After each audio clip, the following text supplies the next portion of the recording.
우리는 일제로부터 독립을 소망하고 또 서울을 비롯해서 전국에서 독립 만세 운동이 일어난 지 올해로 106주년이 되는 3.1 운동 기념주일로 우리가 함께 예배를 드리게 됩니다.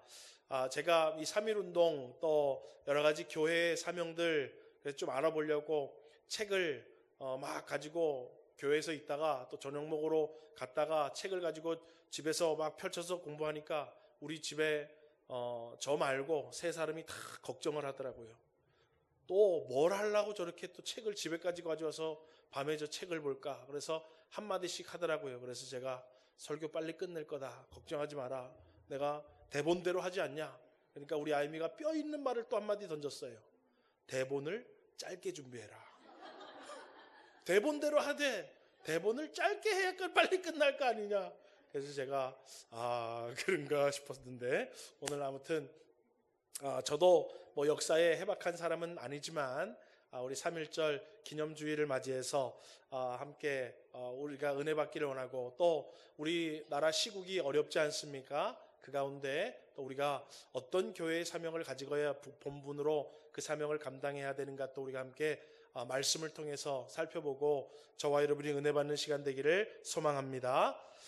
여러분 3.1 만세 운동이 일어난 이후에 막 금방 광복이 주어진 것은 아닙니다. 20년이 넘게 세월이 흐르다가 광복이 우리에게 주어졌긴 했지만 이 3.1 운동을 통해서 조선이 주권을 회복해야 된다라는 생각들 또 우리 민족이 모두가 독립을 간절히 원하고 있다라는 그러한 것들이 모두에게 함께 표출되고 확인하고 주어진 것이 바로 3.1 만세 운동입니다. 또 이 3.1 만세 운동을 시작으로 임시정부가 수립되었고 전 세계에 일제의 폭정과 무단 통치의 만행을 알리는 계기도 되었습니다. 그리고 기독교가 그 이전부터 있었지만 기독교 신앙 운동이 민족 독립 운동으로 본격적으로 시작되는 계기도 바로 3.1 만세 운동이 되었습니다. 그래서 대한민국이 건국되고 한국에 기독교가 든든히 서게 된 그 시발점이 어떻게 보면 3.1 운동이 아닌가라는 것들이 많은 역사학자들의 공통된 의견이고 이야기입니다. 오늘 3.1절 기념주의를 통해서 3.1절을 통해서 우리 교회가 또 교회된 저와 여러분이 어떤 사명을 가지고 이 나라와 민족을 사랑하며 빛과 소금의 역할을 감당할 수 있을까? 저와 여러분이 함께 귀한 은혜를 받는 복된 시간 되기를 주의 이름으로 소망합니다. 첫 번째로는 따라하겠습니다. 정치와 교회의 관계.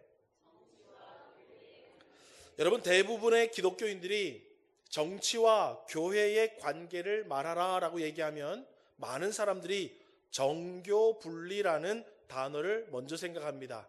정치와 교회는 분리되어져야 된다. 거기에 간섭하면 교회가 정치에 간섭하면 안 되고 정치가 교회에 간섭하면 안 된다. 정교 분리라고 얘기하는데 그것을 많은 기독교인들이 생각합니다. 그런데 여러분 결론적으로는 그렇지가 않습니다. 여러분 종교개혁자 요한 칼빈은 하나님의 나라를 이야기하면서 이 땅에 하나님이 세우신 나라들, 하나님이 세우신 정부와 지도자들을 통해서 하나님은 이 나라를, 이 백성들을 통치하신다라고 말씀하고 있어요. 그러니까 하나님은 하나님의 특별한 섭리와 방법으로 말씀으로 우리를 통치하시는 그러한 통치도 있지만 국가와 세우신 정부와 지도자들을 통해서도 하나님은 하나님의 통치를 이루어 가신다라는 거예요. 그러니까 정교 분리는 맞지가 않는 것입니다. 여러분 로마서 13장 1절에는 사도 바울은 이런 말씀을 우리에게 주고 있습니다. 우리 한번 로마서 13장 1절을 읽어보겠습니다. 시작.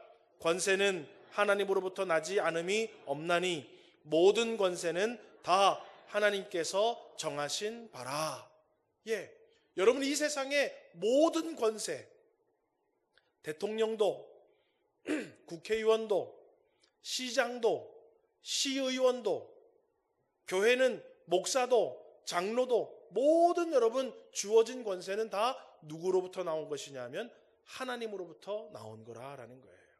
그래서 그 권세를 인정하는 것이 바로 하나님을 인정하는 것이고, 그 권세에 순종하는 것이 바로 하나님의 권세에 순종하는 거예요. 그래서 정치와 교회는 분리되어서 생각하는 것이 아니라 하나님께서 정치를 통해서, 정치를 이용해서 하나님의 통치를 한다라는 것을 우리가 잘 알고 있어야 합니다. 여러분, 한국교회에 정교 분리라는 개념이 언제 생겼냐 하면 3.1 운동이 일어나기 전에 한국교회에 그것이 생겨났습니다. 1910년에 한일 합방이 이루어진 이후에 일본은요, 각 공립학교는 물론이거니와 선교사들이 세운 기독학교에도 규제를 강화하기 시작합니다. 그래서 모든 수업을 일본어로 진행해라, 한국의 역사 그런 과목은 다 빼라, 그리고 일본이 만들어준 교과서를 가지고 해라 라는 교육 강화 정책을 일본이 펼치기를 시작합니다. 당시 선교사님들이 세운 기독교 학교들이 많이 있었는데요, 3.1 운동 전에도 이미 교회의 기독학교의 학생들을 중심으로 민족주의 운동과 독립운동의 움직임이 조금씩 있었어요. 그래서 그것을 총독부가 잘 알고 있었어요. 여러분, 그때 당시에 1900년대에 여러분 누가 학교를 다니고, 누가 여러분 신문물을 배우고, 누가 여러분 깨어 있었겠습니까? 그런데 선교사들이 와서 학교를 세우고 아이들을 불러다가 여학생들도 부르고 남학생들도 부르고 다 불러다가 어때요? 교육을 시키니까 어때요? 아이들이 머리가 깨어나기 시작하는 거예요. 아, 옳고 그름이 무엇인지를 알기 시작하는 거예요. 그러니까 말하지 않아도 일본이 우리나라를 저렇게 강제로 합병한 것은 잘못된 거다라는 것을 학생들이 인식하기를 시작합니다. 그리고 자기들끼리 막 그런 운동이 생기니까 총독부가요, 기독교 학교들을 주시합니다. 아, 저 학교를 없애라 그럴 수도 없고. 왜요? 미국 사람이 만든 학교고, 영국 사람이 만든 학교고, 호주 사람이 만든 학교니까 한국 사람이 만든 학교면 강제적으로 뭘 어떻게 하겠는데, 어때요? 그 학교들은 어때요? 미국의 재산이고 영국의 재산이고 호주의 재산이에요. 그러니까 아무리 일본 사람들이, 일본 순사가 힘이 있어도 가서 강압적으로 뭘 할 수가 없었어요. 그러니까 그 기독교 학교 학생들이 점점 깨어나기 시작하고 민족을 사랑하기 시작하고 우리 독립해야 되지 않겠냐라는 움직이기 일어난 거예요. 그러니까는요, 총독부가 칼을 빼어들기 시작합니다. 기독교 학교에서 성경을 가르치지 마라, 또 기독교를 가르치지 마라라고 공포를 해버린 거예요. 그러니까 몇몇 선교사님들이 한국에 와서 아이들을 가르치다가 학교를 만들어놨는데 성경도 못 가르쳐, 기독교도 가르치지 못해. 그러면은 선교사님들이 어때요? 선교하고자 하는 목적에서 어긋나는 거예요. 그래서 역사를 보면은요, 몇몇 선교사님들이 철수를 하고 본국으로 돌아가게 됩니다. 왜냐하면 자기는 교육을 통해서 선교하려고 왔는데 그 교육을 가로막으니까 할 일이 없어지게 된 거예요. 그래서 몇몇 선교사님들은 고국으로 돌아가게 되고, 남아있는 대부분의 선교사님들은 함께 모여서 회의를 하면서 무슨 결론에 이르렀냐 하면, 우리가 그래도 복음은 전해야 되지 않겠냐, 우리가 그래도 복음 꼭 학교뿐만 아니라 교회도 우리가 해야 되고 병원도 해야 되고 그 가운데 또 복음을 전해야 되니까, 우리가 이로 인해서 일본과 함께 등을 지면 우리 다 쫓겨날 판이니까 우리가 그러면 대외적으로는, 바깥으로는 정치와 교회는 분리된다라는 정교 분리의 원칙을 세우자. 그래서 우리가 총독부에 더 이상 간섭을 받지 않고 그래도 계속해서 선교를 하고 복음을 전하자라고 그들이 회의를 합니다. 그래서 그때부터 총독부의 기독교 학교의 간섭 때부터 선교사님들이 어떻게 해서든지 복음의 맥을 이어나가려고 정교 분리의 원칙을 일본에게 대외적으로 공포를 하게 됩니다. 그런데도 불구하고 1919년에 3월 1일에 기독 학생들을 중심으로 3.1 만세 운동이 일어나게 되었고, 그 모든 만세 운동의 핵심 세력들은 종교 지도자들과 종교 단체와 학생 집단이었다는 것을 우리가 잘 알 수 있습니다. 여러분, 예수 그리스도의 복음은 세상과 동떨어진 그저 이 땅 가운데 살다가 죽으면 천국 가는 것이 복음이 아닙니다. 여러분, 이 땅에서 빛으로 오신 예수님의 가르침을 따르고 그 빛으로 오신 예수님을 쫓아서 이 땅에 저와 여러분이 교회가 빛을 밝히는 일을 감당하는 것이 교회와 성도의 사명임을 여러분 깨달아 아시기를 주님의 이름으로 축원합니다. 세상이 어떻게 되든지 질서에 어떻게 되든지 뭐 어떻게 되든지 우리 교회에서 예수 잘 믿다가 우리 천국 가면 그만 아니냐? 여러분, 잘못된 신앙입니다. 성경은 뭐라고 얘기하고 있습니까? 오늘 본문 14절을 읽어보십시오. 함께 읽어보겠습니다. 시작. 너희는 세상의 빛이라. 산 위에 있는 동네가 숨겨지지 못할 것이요. 우리끼리 빛이고 우리끼리 교회에서 빛으로 끝나는 게 아니에요. 우리는요, 어디에 빛이래요? 이 세상의 빛이래요. 그래서 우리 이 빛이 세상의 동네가 숨겨지지 못한대요. 오늘 교회가, 성도들이 빛이신 예수님은 어떠했지? 그것을 잘 배워서 우리도 빛이신 예수님처럼 세상에서 살아갈 때 하나님의 나라가 임하신다라는 것입니다.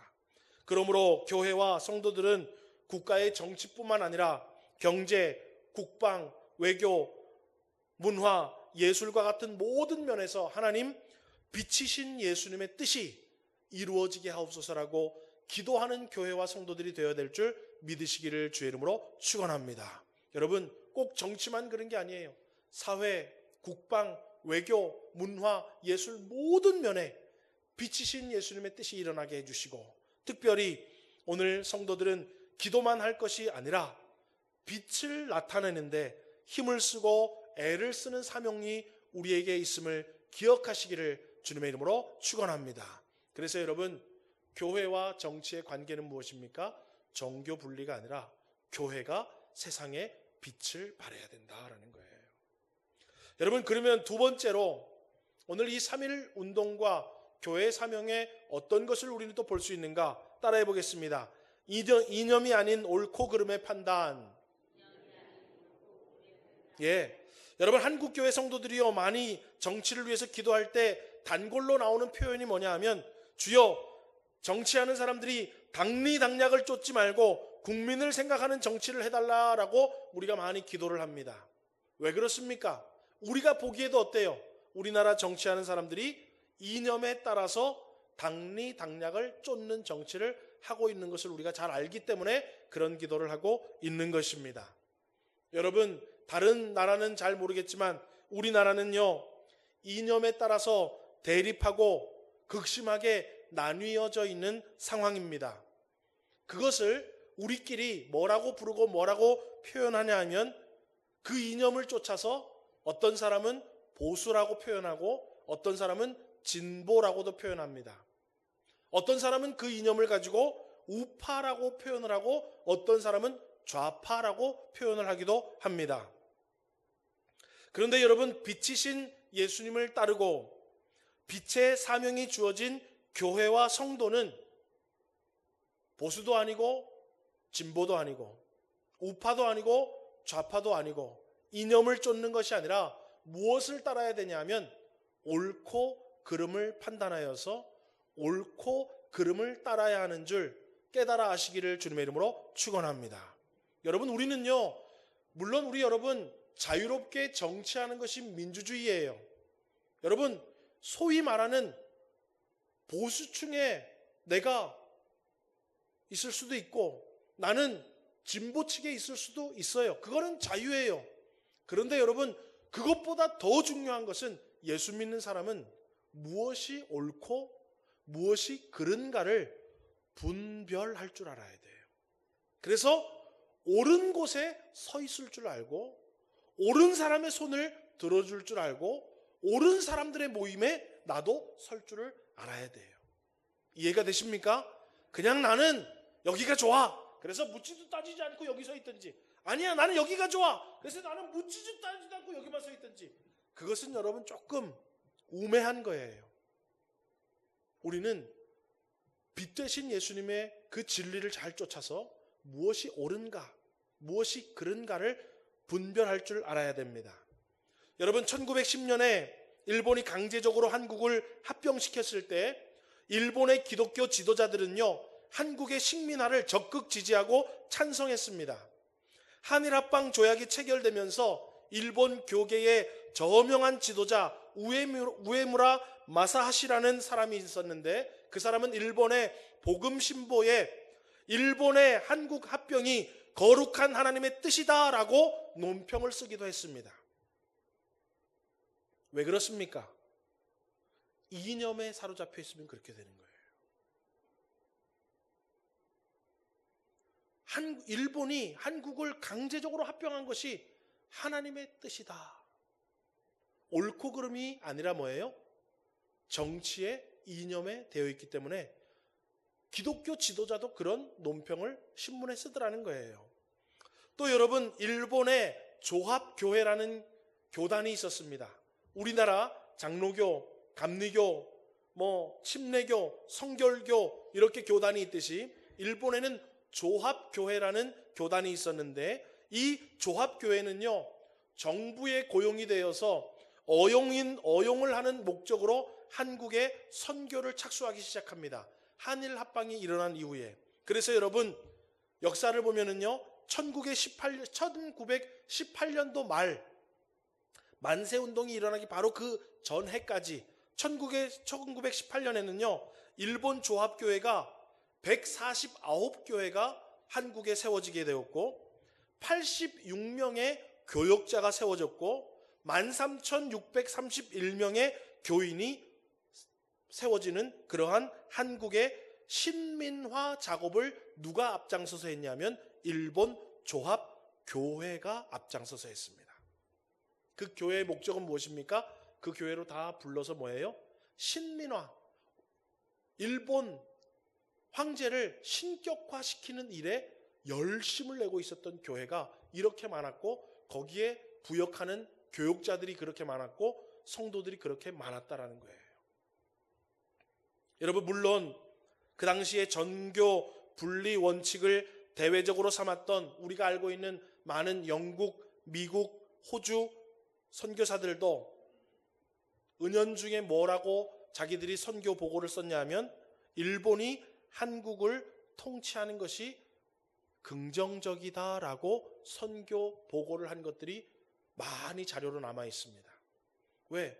자기들 보기에 너무 미개하고 너무 열악하고 하니까, 그런데 일본이 와가지고 신식 그거를 좀 막 하니까 차라리 일본이 한국을 통치하는 게 더 나은데? 라는 자기들의 의견을 선교 보고서에 써서 본부로 보낸 편지들이 지금도 남아있고, 그런 것들을 우리가 볼 수 있어요. 그런데 여러분, 그러한 가운데 일본의 대표적인 기독교 사상가인 우찌무라 간조라는 사람이 있습니다. 이 우찌무라 간조, 너무나도 유명한 신학자이고 기독교 사상가인데요, 이 우찌무라 간조는요, 그 당시에 조선합병이라는 제목의 글을 통해서 뭐라고 글을 써놨냐 하면, 불쌍한 한국 사람들은 그들의 나라를 잃었습니다. 아무도 그들의 손실을 위로할 수는 없습니다 라고 기록을 해놓았습니다. 수많은 일본 교계의 지도자들과 교회들과 많은 사람들이 우리가 한국을 통치하는 것은 하나님의 뜻이다. 선교사들도 차라리 일본이 한국을 통치하는 게 더 나은 것이 아닌가라고 이야기할 때 옳고 그름을 판단할 수 있는 우찌무라 간조는 그렇게 썼다라는 거예요. 불쌍한 한국 사람들이 그들의 나라를 잃었다. 아무도 그들의 손실을 위로할 수 없다. 여러분, 우리는 세상의 정치를 바라볼 때 보수적인 시각, 진보적인 시각, 우파의 눈, 좌파의 눈으로 봐서는 안 됩니다. 오늘 우리는 세상의 정치를 바라보면서 이 세상의 모든 것들을 바라볼 때 옳고 그름의 눈으로 바라볼 수 있어야 합니다. 그런 눈을 떠야 돼요.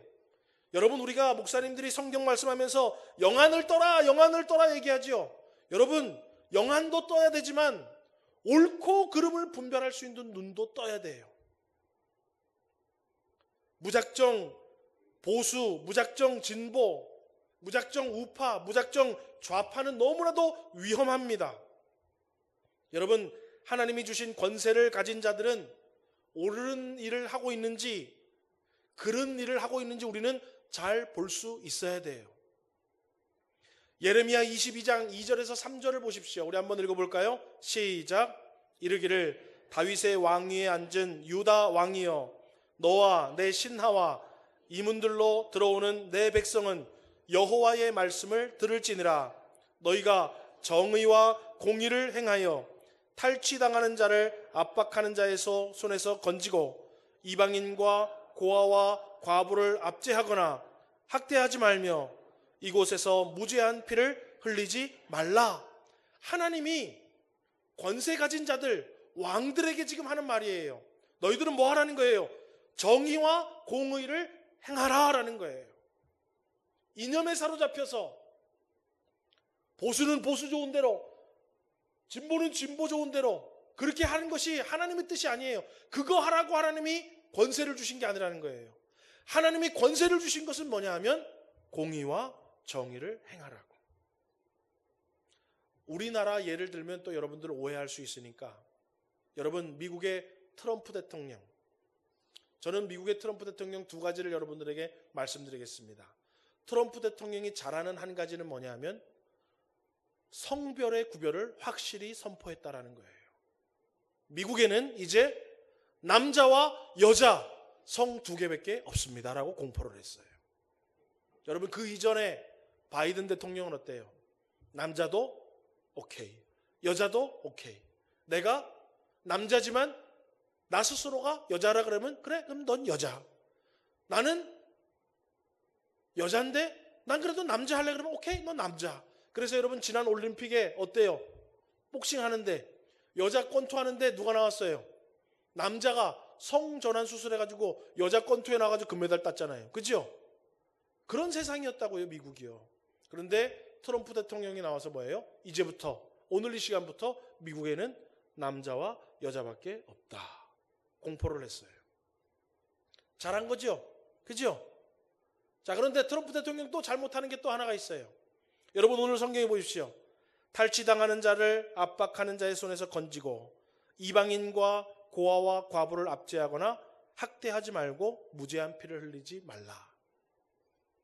트럼프 대통령이 되고 나서요, 불법으로 미국에 들어온 모든 사람들을 잡아서 어때요? 쫓아내기 시작했습니다. 그래서 사람들이 그러지요. 그러면 백인들 너희들도 나가라. 왜? 너희들도 인디안의 나라인 이 나라에 몰래 들어오지 않았냐? 그러니까 니들도 나가라. 그런 말이 나와요. 여러분, 그러니까 우리는요, 정치를 볼 때 나는 우파야, 난 좌파야, 난 보수야, 난 진보야로 여러분 봐서는요 멍청이가 되고 맙니다. 똑같은 사람도요 옳은 일을 하는 것도 있고 그른 일을 하는 것도 있고, 보수도 옳은 일을 할 때도 있고 그른 일을 할 때도 있고, 진보도 옳은 일을 할 때도 있고 그른 일을 할 때도 있어요. 그때마다 우리는 무엇이 옳고 무엇이 그른지를 잘 분별할 줄 아는 저와 여러분, 우리 교회와 성도님들 되시기를 주의 이름으로 축원합니다. 여러분, 그래서 우리는요 옳은 일을 하는 정당이 되게 해주시고 옳은 일을 하는 위정자들이 되도록 기도해야 할 줄 믿으시기를 주의 이름으로 축원합니다. 아이고, 하나님 요번에 어디가 누가 나왔는데 이 대통령이 꼭 되게 해주시고 이 사람이 꼭 되게, 그런 여러분 무식한 기도 하지 마세요. 하나님은 그 기도 백날 해봤자 안 들어주십니다. 우리가 해야 할 정상적이고 하나님이 들으시는 기도는 뭐냐면, 주여 옳은 정치, 바른 정치, 선한 정치, 공의와 정의를 행하는 정치, 정당이 되게 하여 주옵소서라고 우리는 기도해야 되는 거예요. 아멘이십니까? 예, 그게 교회와 성도들이 하는 바른 기도인 거예요. 시장님이 어느 당이 되든 주여 당선이 됐으면 그 시장님이 국민을 위해서, 시민을 위해서, 시의 발전을 위해서 옳은 선택을 하게 해주시고 바른 정치를 하게 해주시고 지혜를 더하여 주셔서 하나님의 뜻을 이룰 수 있는 시장 되게 하옵소서라고 그래야지. 하나님, 저 시장 마음에 안 드는데 빨리 다음에 다른 시장 되게 해주옵소서. 그런 기도 백날 해봤자 여러분 우리에게 아무 소용이 없어요. 우리는 늘 옳고 그름을 위해서 기도해야 되고, 옳은 것을 위해서 기도해야 되고, 옳은 곳에 내 표를 던져주고 옳은 곳에 힘을 실어주는 그러한 모습이 우리에게 있어야 된다는 거예요. 그래서 오늘 본문 16절은 우리에게 이렇게 말합니다. 읽어보겠습니다. 시작. 이같이 너의 빛이 사람 앞에 비치게 하여 그들로 너의 착한 행실을 하늘에 계신 너희 아버지께 영광을 돌리게 하라. 여러분, 여기에 착한 행실이라는 것은 원래 선한 행실이라는 거예요. 선한 행실을 여러분 원어를 찾아보면 어때요? 바른 행실을 얘기해요. 바른 행실. 여러분, 우리 모두는요 바른 것들을 따라야 돼요. 그 바른 것들을 교회가 따르고 바른 것들, 옳은 것들을 교회가 따를 때 하나님이 영광을 받으신다라는 거예요. 오늘 우리 모든 주의 성도님들, 여러분들 정당 활동하고 여러분들 선거하는 거 다 자유롭게 하십시오. 그렇지만 중요한 것은 뭐냐면 옳고 그름을 분별하여서 여러분들 옳은 편에 꼭 설 수 있는 우리 모든 교회와 성도님들 되시기를 주의 이름으로 소망합니다. 마지막 여러분, 세 번째로는 따라하겠습니다. 비폭력 3.1운동. 여러분, 우리나라가 일본에 강제로 합병된 뒤에 힘과 폭력으로 무단 탄압 통치를 한 것은 제가 말하지 않아도 여러분 너무나도 잘 알고 있는 사실입니다. 그런데 여러분, 이 3.1 운동이 일어나게 된 아주 특별한 계기가 있습니다. 1910년도에 한일합병이 일어난 다음에 일본 사람들이 음모를 하나 꾸밉니다. 무슨 음모를 꾸미냐면 일본의 데라우치 총독을 살해하려고 하는 시도가 있었다라는 음모를 만들어서 언론을 통해서 온 천지에 음모론을 퍼뜨리기 시작합니다. 신문을 통해서, 라디오를 통해서 어떤 사람들이 총독 데라우치를 몰래 살인하려고 했다라는 음모를 우리가 발견했다라는 가짜뉴스를 쫙 퍼뜨립니다. 그리고 기독교인 600명을 포함해서 700여 명이 체포를 당했고 그 가운데 123명이 감옥에 gat혔고 증거 조작을 통해서 105명에게 유죄 판결이 내려지게 됩니다. 그것을 우리는 105인 사건이라고 부릅니다. 아무 일도 없었어요. 아무 일도 없었는데 일본이 음모론을 만들어서 언론에 퍼뜨렸어요. 지금으로 말하면 유포, 가짜뉴스 만들어가지고 카톡 다 돌리고, 유튜브 찍어가지고 돌리고, 그래가지고 일본 사람들이 기독교인 600명을 포함해서 700명을 붙잡았고 123명을 감옥에 집어넣고 증거 조작을 해서 105인에게 유죄 판결, 이놈들이 그 음모를 저질렀다라고 합니다. 여러분, 이 105인 사건은 음모론, 무자비한 일제의 고문과 폭력이 있었어요.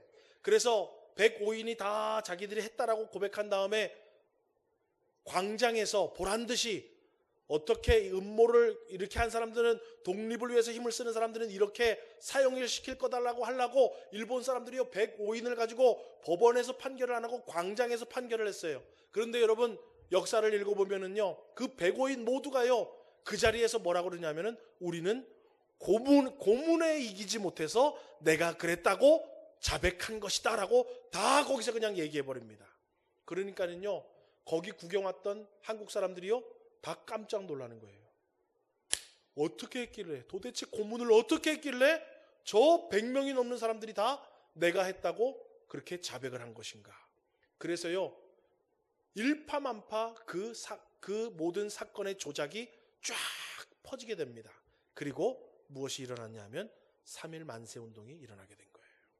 여러분, 그런데 이 3.1 만세 운동은 세계적으로 비폭력 독립운동으로 너무나도 잘 알려져 있습니다. 그런데 칼을 들고 나온 것도 아니고 창을 들고 나온 것도 아니고 아무런 무기를 들고 나온 것도 아니고 그냥 태극기 하나 들고 대한독립 만세만 불렀음에도 불구하고 7,509명이 사망을 했고 45,562명이 다쳤고 49,811명이 체포되었고 민가가 715채가 불이 탔고 47개의 교회가 파손되고 소실되었으며 7세 미만의 어린아이 300명이 잔인하게 살인을 당했다라고 기록이 되어 있습니다. 만세운동 벌인 사람은요, 아무 폭력적인 행동을 안 했어요. 그런데 그로 인해서 얼마나 폭력을 행사했고 얼마나 강압적으로 그것을 진압했다라고 성경 역사책에 기록되어 있습니다. 여러분, 그리고 그렇게 비폭력을 무자비한 폭력과 잔인한 만행으로 가로막는 모든 것들을 목도한 선교사들이 그제서야 일본이 조선을 다스리면 안 되는구나를 깨닫게 되었어요. 여태까지 선교사들은 차라리 일본이 조선을 다스리는 게 더 낫겠다라고 생각하고 있었는데 3.1 운동을 폭력적으로 아주 무자비하게 가로막는 것을 보고 나서 다시 선교보고를 씁니다. 일본이 한국을 지배해서는 안 됩니다. 조선은 독립을 갈망하고 있습니다. 우리가 그것을 도와야 합니다. 라고 그때부터 입장이 바뀌어져서 그러한 선교보고서를 쓰기 시작했고, 그때부터 배후에서 선교사들이 교회와 학교를 통해서 한국의 독립을 적극적으로 지원하기 시작합니다. 그것이 바로 3.1 만세 비폭력 운동으로부터 시작이 된 것입니다. 여러분, 현재 대한민국의 시국도 참으로 어려운 때입니다. 우리가 다 알다시피 과거 독재 시절에 있었던 계엄령이 내려졌고, 계엄령을 내린 대통령은 탄핵이 되어 있습니다. 그리고 헌법재판소에서 탄핵의 결과를 내리려고 하고 있고 우리는 기다리고 있습니다.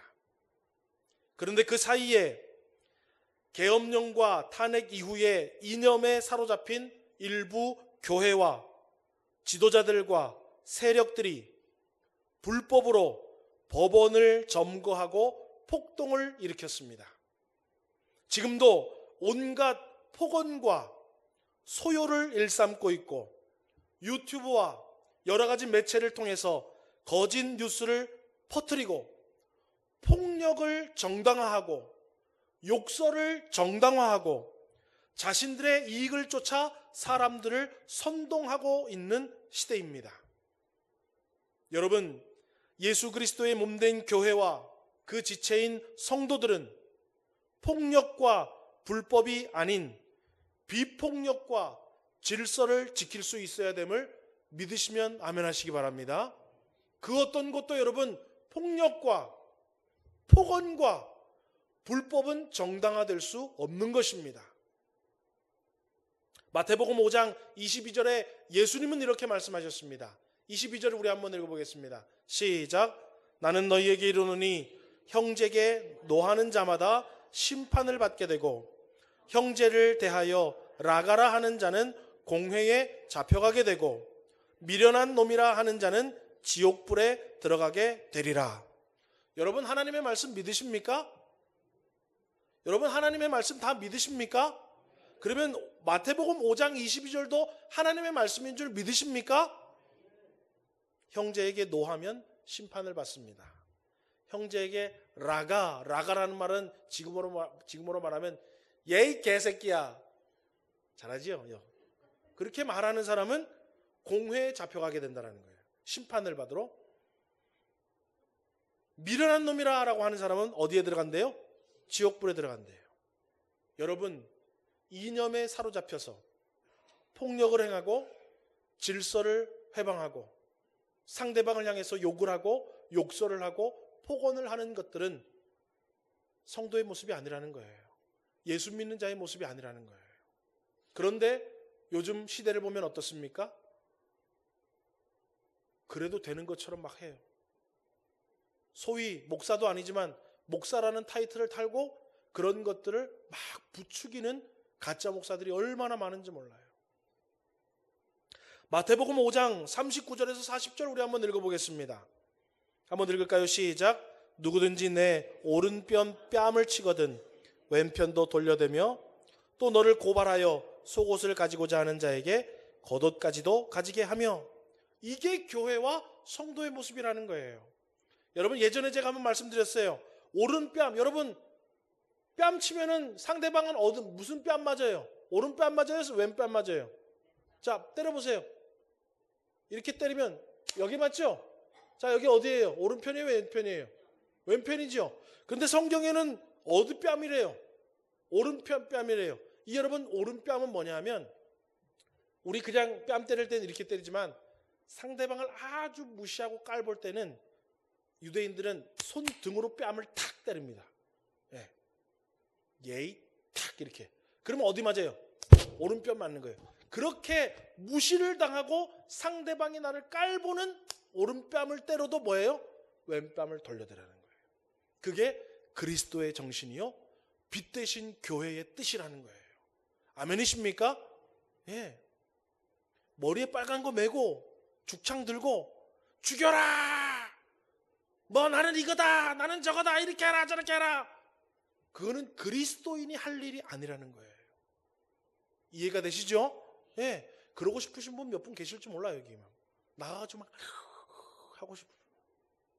그런데 여러분, 우리가 예수님을 믿는다면, 빛으로 오신 예수님이 나의 예수님이라면 오른뺨을 때릴 때 우리는 죽을래! 하고 하는 게 아니라 왼뺨도 돌려댈 줄 아는 그러한 비폭력이 우리에게 있어야고 질서가 우리에게 있어야 된다는 거예요.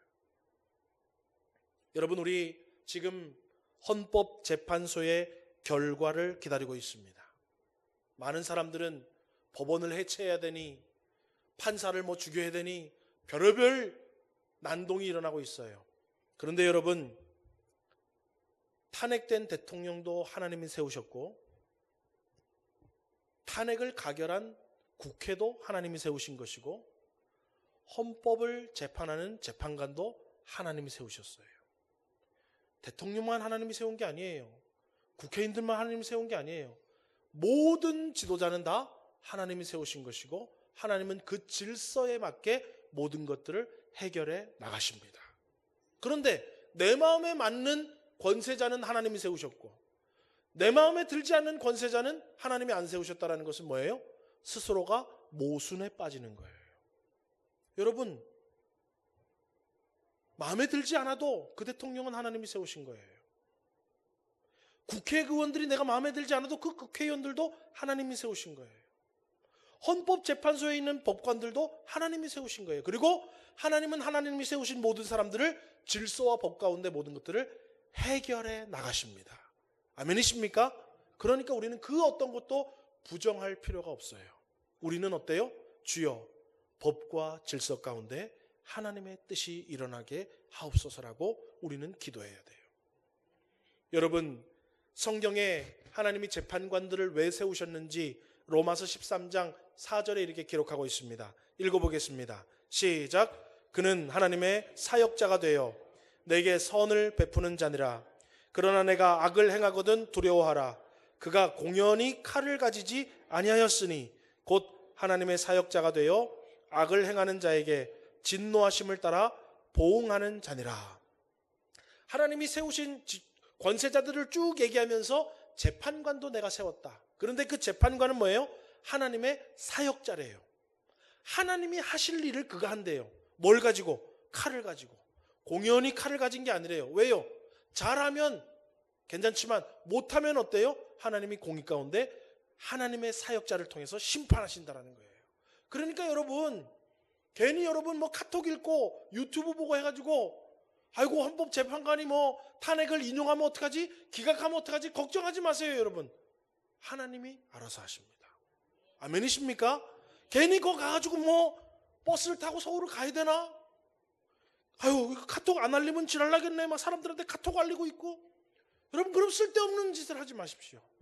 하나님은 권세자들을 세우시고 권세자들이 잘하면 축복해 주시고 잘못하면, 여러분 사울도 누가 세웠어요? 사울도 하나님이 세웠어요. 그런데 하나님은 어떻게 하던가요? 잘못하고 자꾸 점치는 여자 쫓아가고 하나님 말씀 안 듣고 하니까 어때요? 하나님이 사울을 내치잖아요. 그리고 다음에 다윗을 세우잖아요. 여러분, 하나님은 하나님이 역사하십니다. 우리는 옳고 그름을 잘 분별해서 하나님 옳은 것들이 잘 되게 해주시고 저도 옳은 편에 잘 쓸 수 있는 지혜를 주옵소서. 그리고 우리 빛과 소금된 교회는 어때요? 옳은 목소리를 내고 옳은 편에서 하나님의 뜻을 구하면 되는 거예요. 여러분, 3.1 운동이야말로 하나님께서 교회와 성도들을 통해서 이 땅에 빛과 소금의 역할을 감당하게 한 독립운동이었습니다. 그리고 그 독립운동을 통해서 하나님은 결국 민족의 단합을 이루어 주셨고 교회의 기도를 들어주셨고 독립운동가들의 헌신을 통해서 우리나라에 광복의 빛을 허락하였습니다. 여러분, 하나님이 세우신 대한민국과 정치인들, 법과 질서를 통해서 지금도 하나님이 이 나라를 통치하여 주심을 믿으시기를 주님의 이름으로 축원합니다. 그래서 우리 교회와 성도들은 이리저리 휩쓸리지 마시고 옳고 그름을 분별하셔서 법과 질서를 잘 지킴으로 정치에 동참하여 여러분들을 통해서 우리 교회를 통해서 그리스도의 빛이 세상 가운데 비춰지기를 주님의 이름으로 축원합니다. 또 이 놀라운 은혜가 오늘날 대한민국 위에 다시 한번 교회와 성도들을 통하여서 나타나서 교회와 성도들이 세상의 빛이요 세상의 소금이 되는 새로운 은혜가 다시 이 교회와 성도들 가운데 주어지기를 주님의 이름으로 축원합니다. 기도하겠습니다.